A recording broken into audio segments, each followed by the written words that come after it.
Maraming salamat at magandang hapon po sa ating lahat. Sa ating ginagalang, rinerespeto at hinahangaan kay Pangulong Rodrigo Roa Duterte. Sa inyo pong lahat dito sa loob at labas ng bulwagang ito.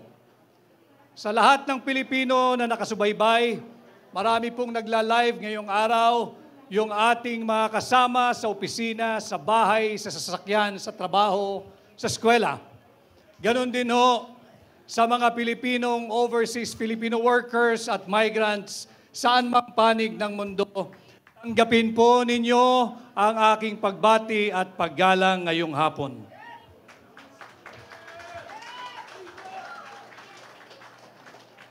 Ako po ay nagpapasalamat at ako'y gabilang sa inyong programa ngayong hapon. Salamat kay Pangulong Duterte at ako'y isinama dito sa tinatawag nating Duterte Senatorial Candidates. Tumugon po ako sa hamon na pamunuan ang tunay at maisog na oposisyon upang labanan at ilunsad ang gera laban sa korupsyon. Ang war on corruption na aking pinamumunuan is not just a campaign slogan. Nalalaman ko kung paano labanan ang korupsyon. Linabanan ko na sila minsan nung ako ay nasa Malacanang at pinagpapatuloy natin ngayon. Nag-file po tayo ng kaso kamakailan. Linabanan natin yung anomalous, illegal, immoral, invalid, and unconstitutional and criminal 2025 budget. Saan ka nakakita nagpapasa ng 6.352 trillion pesos panay blanco ang Bicameral Conference Committee report? Sinasalaula tayo ng administrasyon ni Bongbong Marcos. Maraming nagsalita bago sa akin at nababanggit ang salitang suka. Alam ho ninyo, ang suka ang kalaban ng tanso. Ang kalaban ng pekeng ginto.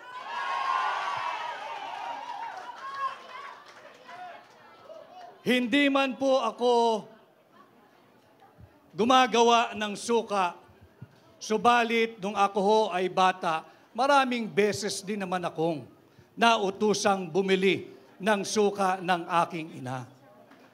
At wala pong nakakahiya doon. Sapagkat bagamat ako ho ay nakabili ng suka ng maraming ulit at nautusang bumili ng suka ng maraming ulit, may diploma ho ako at nakapagtapos ako ng kolehiyo. Meron akong diploma at nakapagtapos ako ng abogasya. At higit sa lahat, meron akong certificate na nagpapatunay na ako ay isang ganap na abogado. Kaya ako ay natutuwa kung ito man ang Team Suka. Isa po akong proud member ng Team Suka. At atin pong lalabanan ang Team Sinusuka.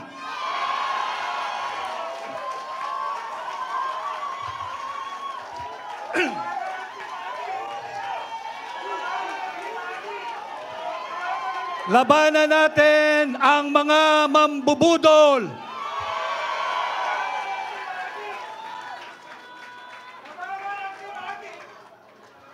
Sabi ni Konsehal Rani Ludovica, labanan ang team.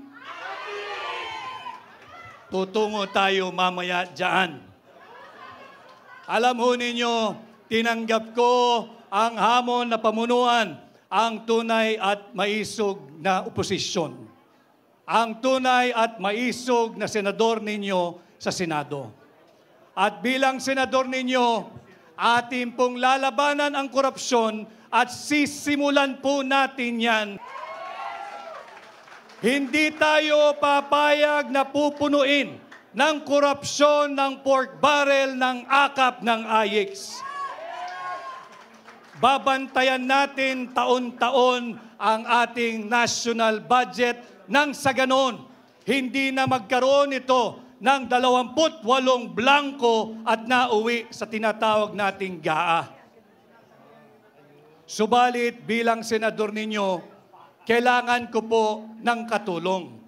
Kinakailangan kong makasama sa tulong ninyo ang isang veteranong mambabatas, matapang, magaling. Dalhin po natin sa Senado si Senador Attorney Dante Marcoleta. At hindi lamang po isa, kinakailangan pa nating magsasama ng isang veteranong abogado. Matagal na hong naglingkod ito sa mababang kapulungan.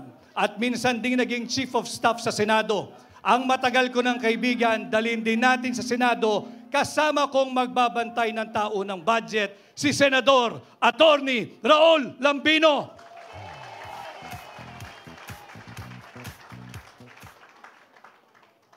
At bukod po sa pagbabantay ng ating tao ng budget, makailang beses ko na rin pong napaliwanag at nailahad sa inyo. Bilang senador, akin pong aamyendahan ang tinatawag nating plunder law o yung batas laban sa pandarambong. Sapagkat hindi po makatarungan na habang tayo'y nagsasagawa ng proclamation rally ng Duterte senatorial candidates ngayong maghapon, habang tayo'y ninanakawan, hindi tayo makapagsampa ng kasong plunder sapagkat hindi pa umaabot sa 50 million pesos ang ninanakaw ng mga tulisan diyan sa Kongreso. Bilang senador ninyo, aamyendahan ko ho ang plunder law o yung batas laban sa pandarambong. Yung threshold na 50 million, ibababa po natin ito sa 1 million pesos.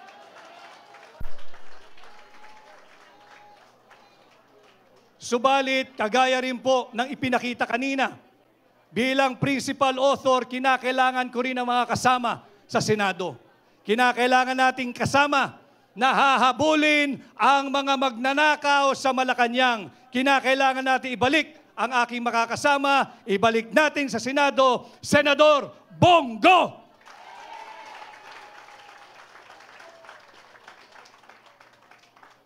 At kaparehas din po ng kanyang advokasya, ipinakita niya kanina doon sa video message niya yung tinatawag niyang Exhibit A, yung KOJC. Nakikita natin kung anong inam pag walang korupsyon, kung lahat ng pera ay ginagamit at napapatupad ng tama. Sa Senado, kinakailangan ko rin ng kasama upang amendahan ang plunder law at kinakailangan nating dalhin sa Senado si Senador Pastor Apollo Kibuloy.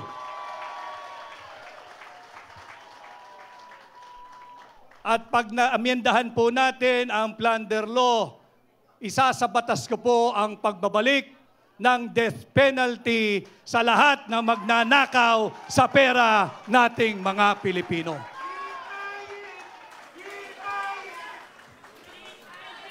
At hindi pa ho nabubuo dyan ang Duterte senatorial candidates. Pag nagawa na po natin yan, meron na tayong pagbabantay sa budget, meron na tayong pagbabantay at pag-amenda sa plunder law, ang pagbabalik ng death penalty, lalabanan din natin ang muling paglaganap ng illegal na droga.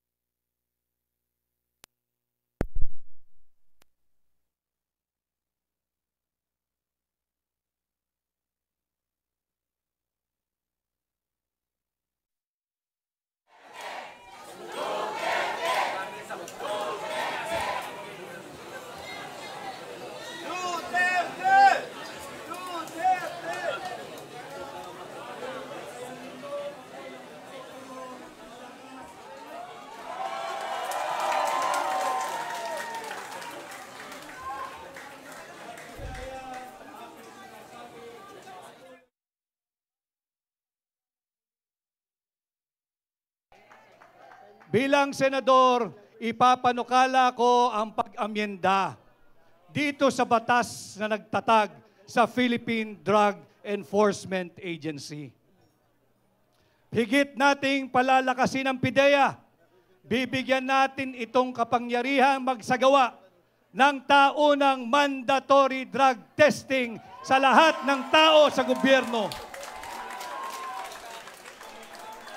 Mandatory drug testing parehas sa elected at appointed official ng ating pamahalaan. Walang exemption. Sisimulan natin ito sa Malacanang. At para magawa natin yan, kinakailangan ko ang isang matapang na namuno na dati ng laban kontra sa illegal na droga. Ibalik natin sa Senado si Senador Bato de la Rosa.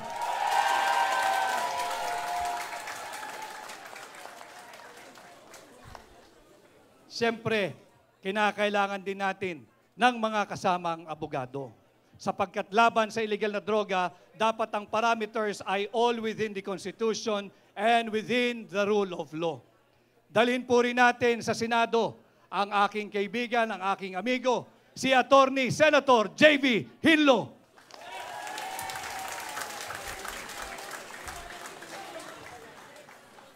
Nabanggit din ho kanina na ito'y mabait, subalit matapang din sa totoong buhay. Dalhin din po natin sa Senado, lalaban sa illegal na droga, si Senador Philip Salvador.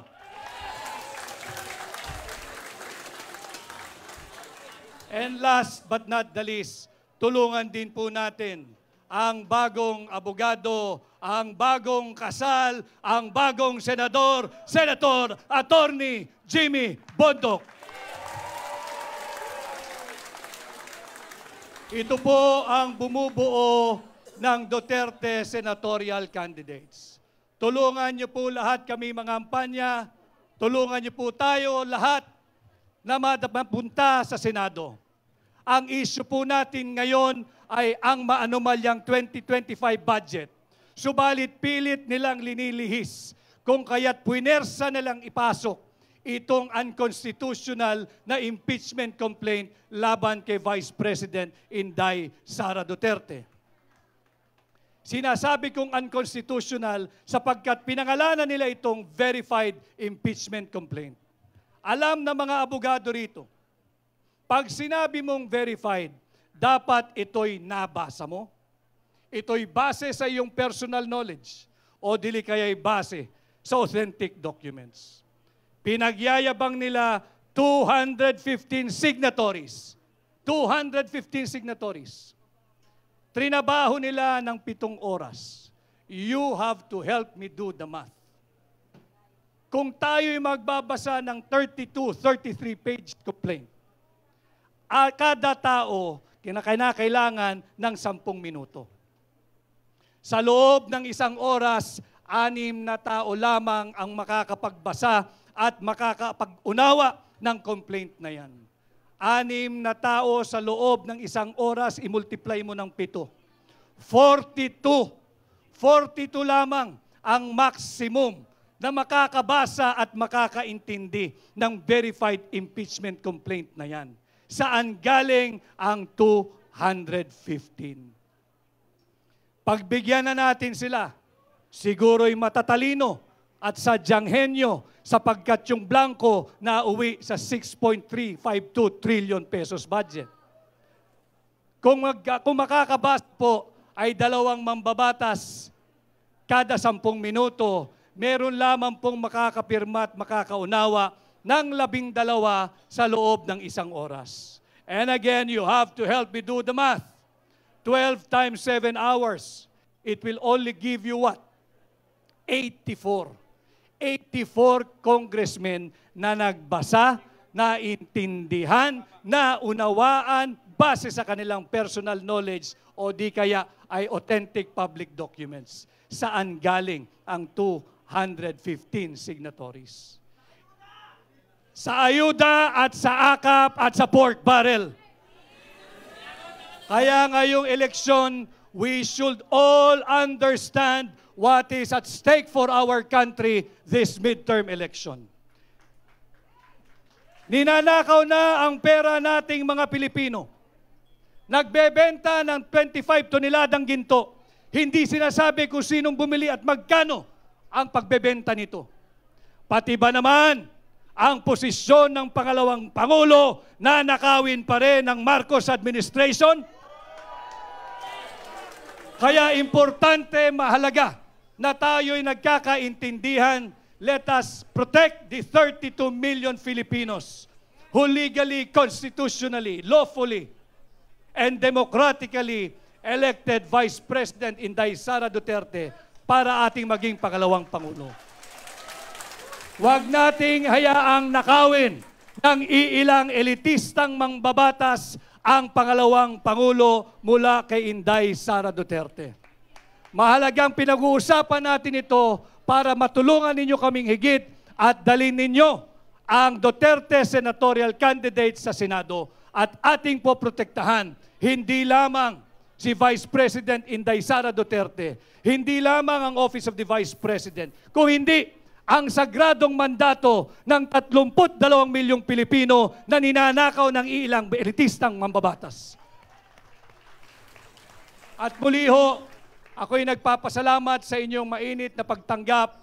Sana ho ay matulungan ninyo kung ipangampanya sa inyong pamilya, sa inyong kamag-anak, kaskwela, kapitbahay, kaibigan, at sa lahat ng kakilalang Pilipino saan mang panig ng mundo.